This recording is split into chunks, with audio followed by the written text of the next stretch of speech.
अगला जो चैप्टर था धारा विद्युत, उसके अंतर्गत हम ये पहला टॉपिक डिस्कस करेंगे, वैद्युत चालन का मुक्त इलेक्ट्रॉन मॉडल। ठीक है ना।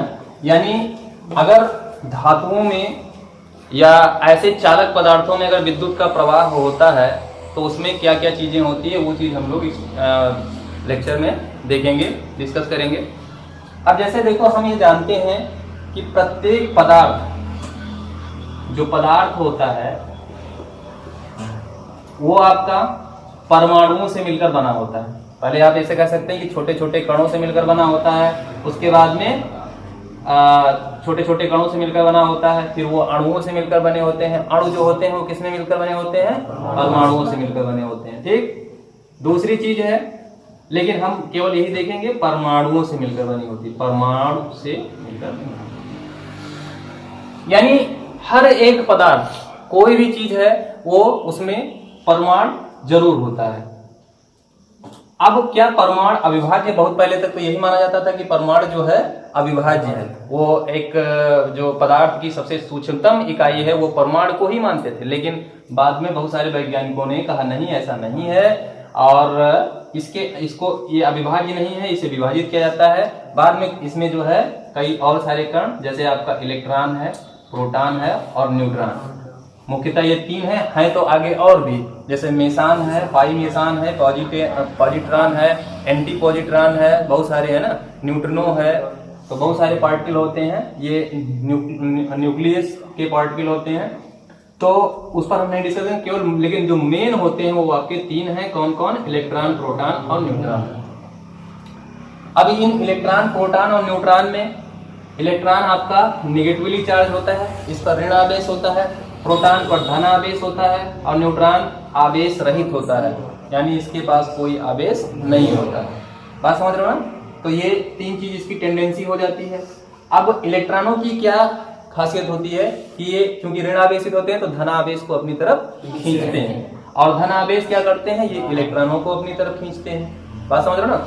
परमाणु की स्थिति क्या होती है कि परमाणु जो है, पहले कहा गया कि ऐसे ये लगभग गोलाकार होता है, वृत्ताकार होता है, ऐसे वृत्त के जैसा होता है, और उसके बाद में इसके न्यूक्लियस में इस तरह से, मतलब बीच में एक ऐसा क्षेत्र होता है जो बहुत ही दृढ़ होता है, जिसका डेंसिटी काफी उच्च होता है, और यहाँ पर जो है आपका पाया जाता है प्रोटॉन और प्लस न्यूट्रॉन, जिसको आप क्या कहते हैं? नाभिक कहते हैं। समझ रहे हो ना? अंग्रेजी में इसको न्यूक्लियस कहा जाता है। तो परमाणु के केंद्र में एक अति सूक्ष्म भाग होता है, एक अति सूक्ष्म सघन भाग होता है, जिसको नाभिक कहा जाता है। नाभिक में प्रोटॉन और न्यूट्रॉन होते हैं। अब चलो ये बात तो हो गई। अब दूसरी चीज है, इलेक्ट्रॉन कहाँ पर होते हैं? तो इलेक्ट्रॉन जो है नाभिक के बाहर विभिन्न कक्षाओं में घूमते रहते हैं। ठीक है ना?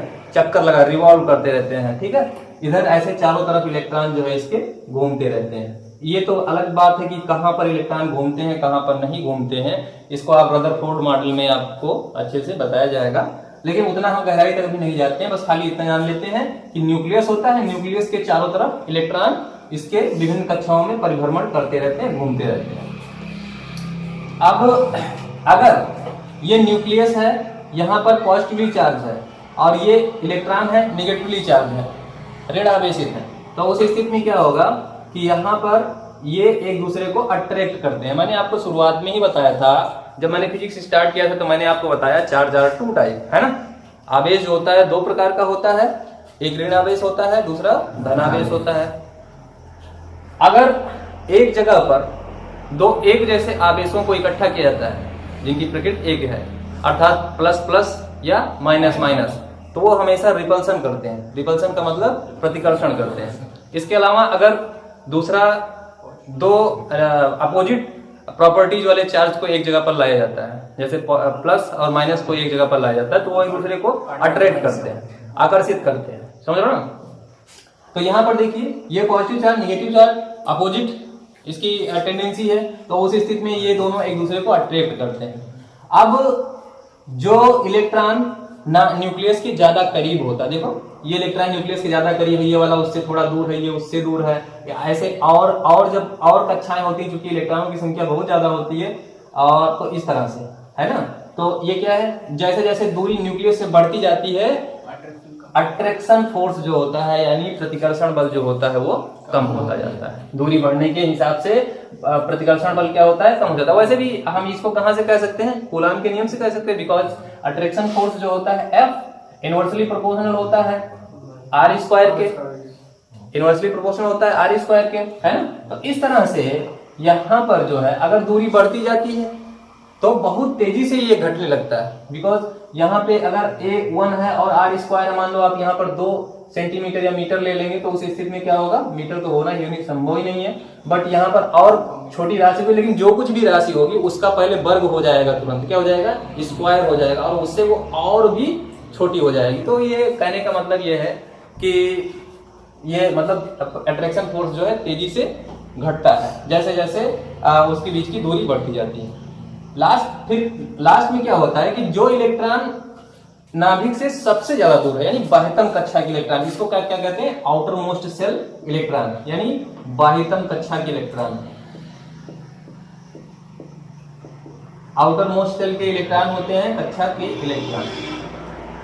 ठीक, ऐसे इलेक्ट्रॉनों पर जो इलेक्ट्रिक फोर्स होता है ना, यानी वैद्युत बल जो होता है वो एकदम ना के बराबर होता है या नगण्य होता है, उसको हम कह सकते हैं। बात समझ रहे ना।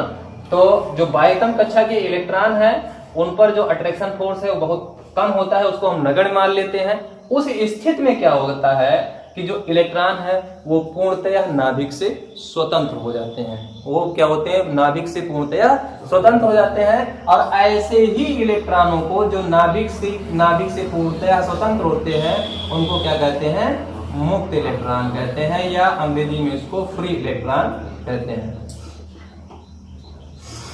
ठीक, तो अब जो मुक्त इलेक्ट्रॉन है ये क्या करते हैं भैया, ऐसे है कि जैसे जहां से इलेक्ट्रॉन निकला है, जहां से इलेक्ट्रॉन निकला है उस परमाणु पर क्या हो जाएगा, जहां से इलेक्ट्रॉन फ्री हो गया वहां पर वो क्या हो जाता है, पॉजिटिवली चार्ज हो जाता है। जहां से जैसे इलेक्ट्रॉन यहां से निकल गया तो इस पर पॉजिटिव चार्ज आ जाएगा, है ना। तो जब इस पर पॉजिटिव चार्ज आ जाता है तो ये इलेक्ट्रॉन परमाणु के अंदर या धातु के अंदर ये इलेक्ट्रॉन परमाणुओं से बाहर निकल जाते हैं। क्या होते हैं, परमाणु। जैसे मान लीजिए आपका ये कोई धातु है, ये धातु है, धातु में ये ऐसे ऐसे परमाणु हैं, ये देखिए ऐसे ऐसे ये परमाणु है जिसमें न्यूक्लियस है और क्या है, उसकी विभिन्न कक्षाओं को ऐसे दर्शाया गया है। ठीक है ना, 12 वोल्ट की बैटरी नहीं है, समझ रहे हो ना। तो इस तरह से जो इलेक्ट्रॉन होते हैं, जो इलेक्ट्रॉन रहते हैं वो इन्हीं पूरे इलेक्ट्रॉन, जैसे इसका वाला इलेक्ट्रॉन निकला तो वो इलेक्ट्रॉन इसी में क्या करेगा, ऐसे जो एक खाली स्पेस होता है, आप धातुओं में भी खाली स्पेस होता है ना, धातुओं में भी क्या होता है, खाली स्पेस होता है। जैसे कहते हैं ना कि अणु बहुत सटे सटे रहते हैं, आपको छोटी कक्षाओं में पढ़ाया जाता है कि ठोस क्या होता है, जो जिसके अणु एकदम पास पास होते हैं, इतना पास पास कर देते हैं कि एकदम सटे सटे रहते हैं, है ना। तो उस तरह से नहीं होता है, लेकिन आप जब छोटे रहते हैं तो आपको समझाने के लिए वही चीजें काफी होती हैं, उस तरह से समझाया जाता है। लेकिन क्या है कि इनके बीच में भी स्थान होता है, ठोस के परमाणुओं के बीच में भी स्थान होता है, और उन्हीं स्थान में इलेक्ट्रॉन जो है ऐसे ये परिभ्रमण करते रहते पूरे उसमें। और ये इलेक्ट्रॉनों की संख्या ना बहुत होती है, इतना होती है कि आप उसको काउंट नहीं कर सकते। नियर अबाउट मैं आपको बता दूं एक आंकड़ा कि इन इलेक्ट्रॉनों की संख्या अगर 1 मीटर क्यूब में देखो, 1 मीटर क्यूब मतलब 1 मीटर लंबा, 1 मीटर चौड़ा, 1 मीटर ऊंचा, इतने में इलेक्ट्रॉनों की जो संख्या होती है वो 10 के पावर लगभग 29 होती है। और ये एक राशि जो है बहुत बड़ी राशि है। तो इस तरह से ये इलेक्ट्रॉनों की संख्या जो मैंने चार दिखाई है ना, ये बहुत होती है, ये लार्ज अमाउंट ऑफ इलेक्ट्रॉन। तो उस स्थिति में ये इलेक्ट्रॉन लगातार, ये जो मैंने बताया जैसे यहाँ से इलेक्ट्रॉन निकला तो इस पर क्या आ जाएगा, थोड़ा सा पॉजिटिव चार्ज आ जाएगा, और ये इस पर भी पॉजिटिव चार्ज आ जाएगा। फिर ये इलेक्ट्रॉन लगातार इसी में क्या करते रहते हैं, टक्कर करते रहते हैं, है ना, टक्कर इसी में वो करते रहते हैं, जिससे क्या होता है कि आपका यहां पर करंट का फ्लो नहीं होता है। ये टक्कर इन्हीं से करते रहते हैं, इलेक्ट्रॉन जो है धनावेश से टक्कर करते रहते हैं, ऐसे ऐसे ये टक्कर करते रहते हैं। और लेकिन जैसे अभी आपको ये बताया गया कि आवेश प्रवाह की दर को, सॉरी आवेश, हाँ बिल्कुल सही है, आवेश प्रवाह की दर को, अर्थात इसका मतलब हुआ आवेश इलेक्ट्रॉन भी तो है ना, तो इलेक्ट्रॉन प्रवाह की दर को भी क्या कहते हैं, विद्युत धारा कहते हैं। ये भी आप बोल सकते हो, ये भी बोल सकते हो ना, ये एकदम एक्चुअल राइट है। इलेक्ट्रॉन अगर एक स्थान से दूसरे स्थान पर मूव किया तो करंट फ्लो होना चाहिए, बट ऐसा नहीं होता। जबकि मैं यहाँ पर भी बता रहा हूँ कि धातुओं में इलेक्ट्रॉन रिवॉल्व करते रहते हैं, फ्री इलेक्ट्रॉन कभी भी रुकता नहीं है, वो परमाणुओं में पूरे उसमें जो है ऐसे मूव करता रहता है। जैसे आप मान सकते हैं कि एक बर्तन में गैस भरी हो, बर्तन में जब गैस भर देते हो तो ऐसा नहीं कि गैस जो है, गैस के पार्टिकल एक जगह पे रुके रहते हैं, समझ रहे हो ना, वो पूरे बर्तन में रिवॉल्व करते रहते हैं।